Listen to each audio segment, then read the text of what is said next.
evitando-se tanto quanto possível deslocações dos profissionais, salvo para situações absolutamente necessárias por razões incontornáveis. Não é de admirar que tenhamos um país com sérios problemas de coesão territorial. As assimetrias regionais são abismais, relegando grande franja da população a viver em condições desumanas. O sofrimento é mais ressentido pelas crianças, que constituem a maioria da população, com privações multidimensionais e interligadas, sendo que apenas 1% delas não sofre de privações. Nas últimas semanas, foi divulgado um relatório da Unicef e do Banco Mundial, segundo o qual pelo menos 8 milhões de crianças em Angola vivem agregados em situação de extrema pobreza. A cifra representa quase 40% do total de petizes, o que em termos concretos significa que em cada 100 crianças, 40 vivem em núcleos familiares extremamente pobres. Isto é, com o equivalente a menos de $2,15 por dia. Compatriotas, como pode uma família com tão pouco num país com imensa riqueza da natureza? Como é possível?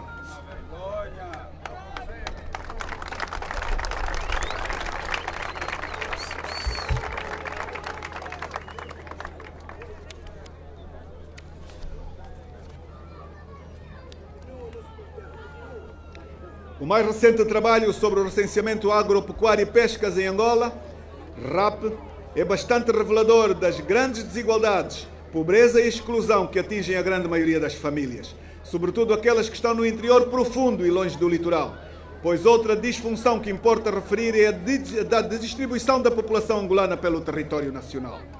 Algumas províncias do norte do país, onde se encontram mais povoadas do que outras, agravando a situação de pobreza das famílias, dada a disparidade de investimentos, o que concentra mais população junto dos grandes centros urbanos, devido à grande procura de melhores condições de vida.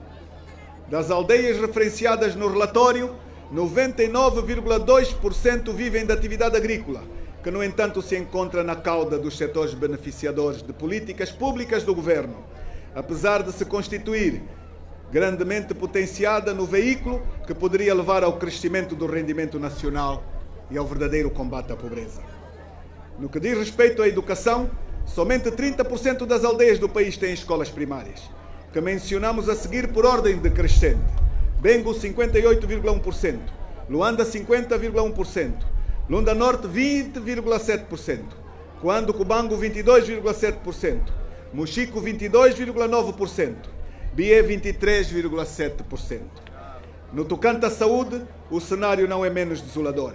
Só menos 13,6% do total das aldeias têm unidades de prestação de serviços e de cuidados de saúde.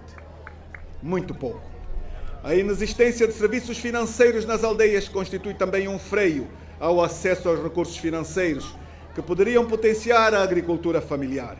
Apenas 0,5% de toda a comunidade aldeã do país possui uma instituição financeira ou de microcrédito.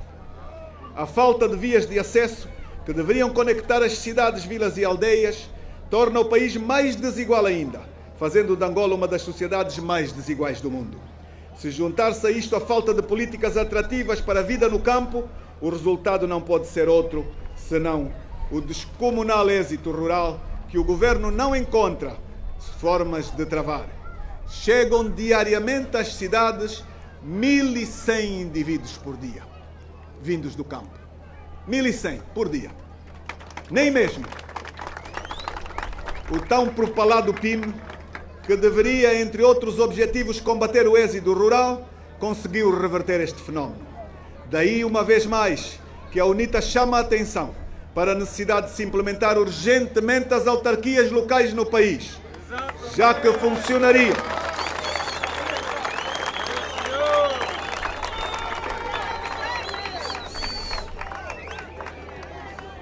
estas funcionariam como um fator catalisador para a redução das desigualdades sociais, para o combate da pobreza e para o fomento do desenvolvimento. É alarmante, por outro lado, o número de cidadãos estrangeiros que usam a pobreza generalizada para se tornarem proprietários de terras angolanas, em total contramão com as leis e, mais uma vez, com o silêncio, a conivência e os interesses das autoridades governativas. Caros compatriotas, a visão perfilhada pela UNITA para combate à pobreza extrema que tomou o país consubstancia-se em algumas linhas mestras que podem servir de base a uma luta realista e eficaz no que ao empoderamento das famílias diz respeito. Pelo que desejamos propor o seguinte: o Governo deve não apenas incentivar, como levar o desenvolvimento a todas as localidades do território nacional, a fim de permitir que as populações se desenvolvam nas suas localidades de origem, criando desta forma uma maior harmonia em todo o território nacional. B.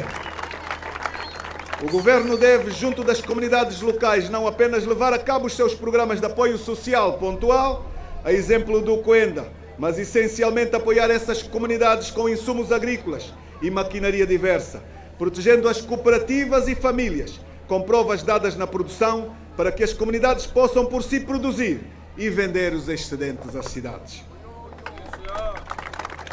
A história do nosso país tem-nos dado largas mostras e a UNITA colheu a sua experiência no terreno sobre a generosidade e a dedicação do povo angolano, que é um povo trabalhador.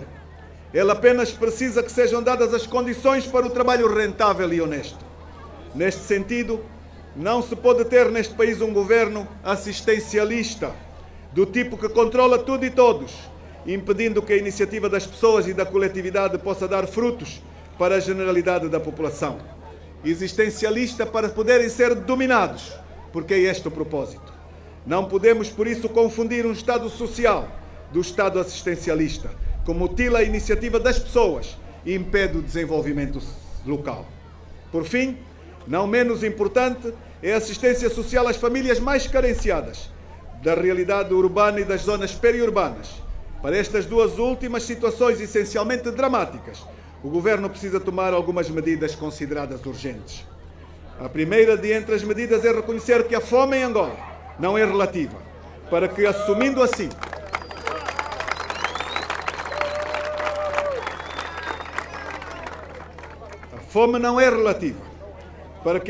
assim a realidade dos factos, se possa agir em conformidade, respeitando quem passa fome, mesmo que fosse apenas uma família. Num segundo momento, o Governo angolano deve identificar as organizações não governamentais que trabalham com as comunidades no sentido de potenciá-las a trabalhar para erradicar em conjunto o fenómeno da fome nas famílias periurbanas.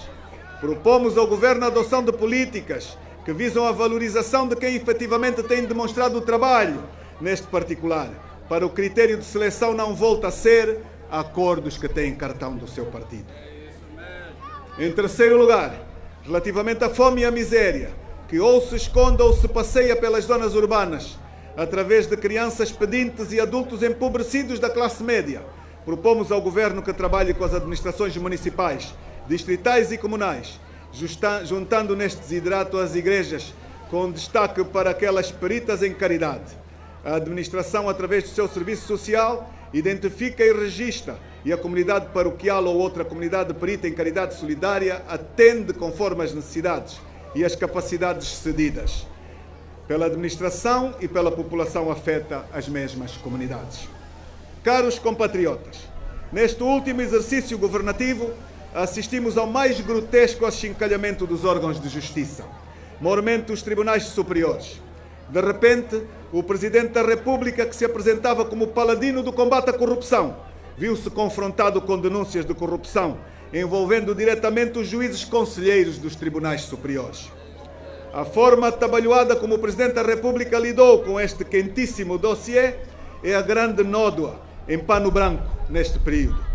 Junta-se a este nebuloso dossiê o modo como o Presidente da República tratou o processo que reconduziu o Procurador-Geral da República. Todos estes movimentos erráticos do chefe de Estado contribuíram assintosamente para a descredibilização do sistema judicial e constituíram mais golpes dos muitos que vêm sendo desferidos contra os pilares referentes do Estado democrático e de direito na nossa Angola. Por isso, insistimos na revisão da lei, que atribui competências aos Conselhos Superiores da Magistratura Judicial e do Ministério Público, prevendo medidas sancionatórias mais severas contra as violações praticadas pelos seus membros, em especial contra os presidentes desses órgãos, por fim à acumulação dos cargos de presidente do Tribunal Supremo com a presidência dos respectivos conselhos superiores.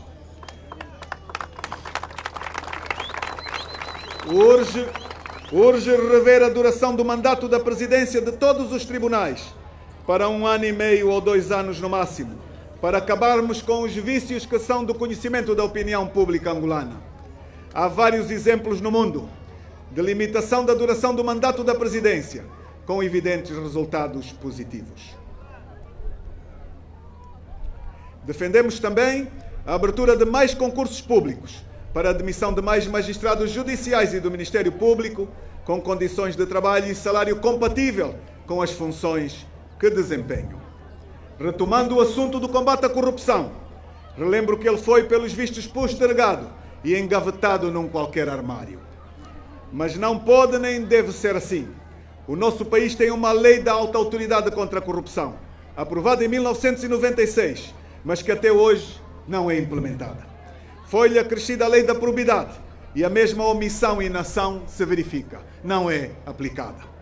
E estes instrumentos são só colocados de lado, porque eles atentam e ameaçam os interesses de quem governa e do seu respectivo partido, que são os verdadeiros promotores da corrupção em Angola. Sim, a corrupção no nosso país tem a sede e os alicerces no MPLA. E por isso é que os seus dirigentes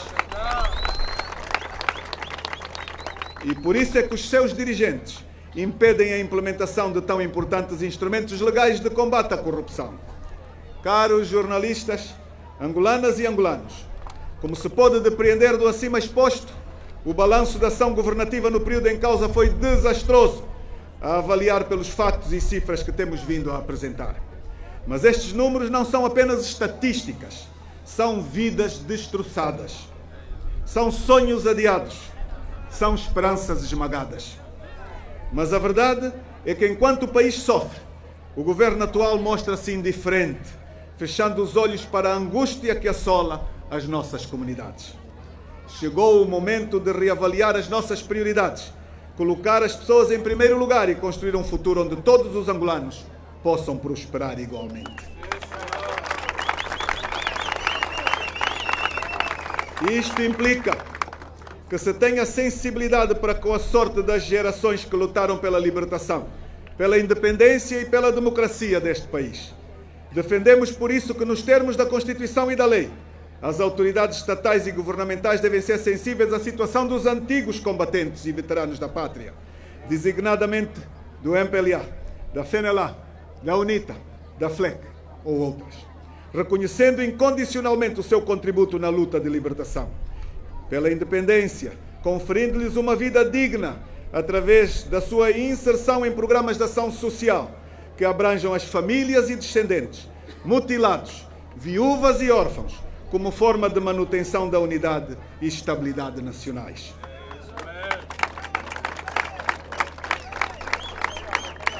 Não podemos mais aceitar nem pactuar com a mediocridade, a incompetência e a complacência. Chegou o momento de unir forças e lutar contra a corrupção, exigir transparência e construir uma Angola onde cada cidadão tenha a oportunidade de prosperar. O futuro de Angola está em jogo e só com uma liderança competente, honesta e dedicada podemos vislumbrar um amanhã melhor para todos. Que Deus abençoe Angola. Muito obrigado.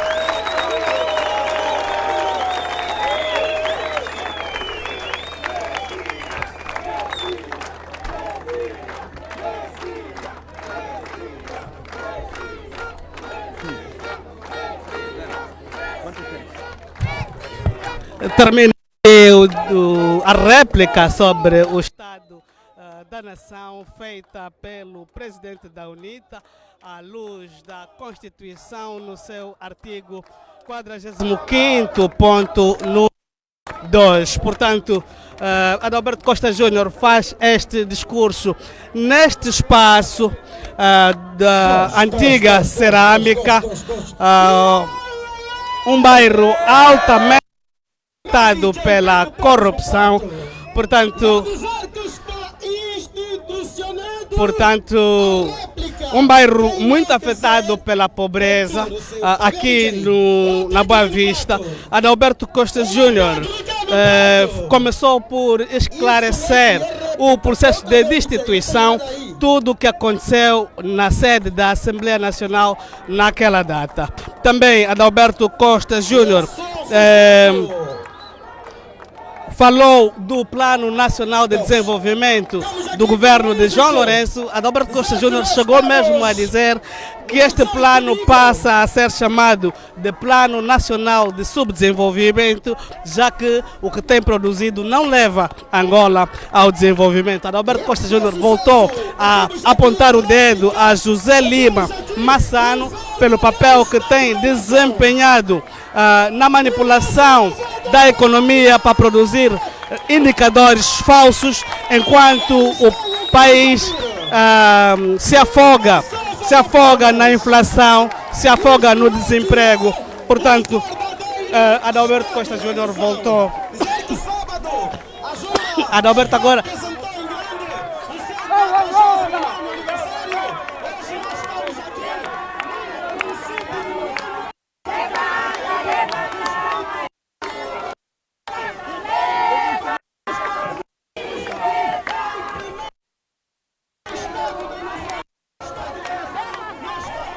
As mulheres estão agora à volta de Adalberto Costa Júnior, entoando canções. Nós estávamos a fazer uma retrospectiva daquilo que foi o discurso de Adalberto Costa Júnior.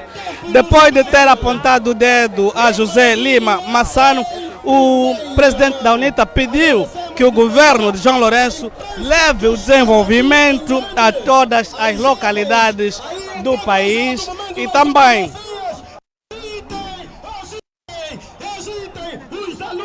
além de ter feito este pedido para que o desenvolvimento seja levado a todos os cantos do país, Adalberto também pediu que o povo angolano é generoso e trabalhador e por causa disso não deve ser tratado como um povo de esmolas. O governo não deve ser um governo assistencialista, mas sim um governo que forneça ferramentas para que o povo possa produzir o que precisa para comer e sair desta crise. Além disso, Adalberto também defendeu o fim da acumulação dos cargos de presidente do Tribunal Supremo e o cargo de presidente do Conselho Superior da Magistratura. A TV Raiar vai voltar a transmitir esse discurso na íntegra e esperamos que estejas do outro lado. Até lá, aceite os cumprimentos de Paulo Canganjo, que coordena esta equipa, Vencilão Chipindo, Venâncio de Lucas e Severino Celestino. Secretário Provincial da UNITA em Luanda, Adriana Sapinala.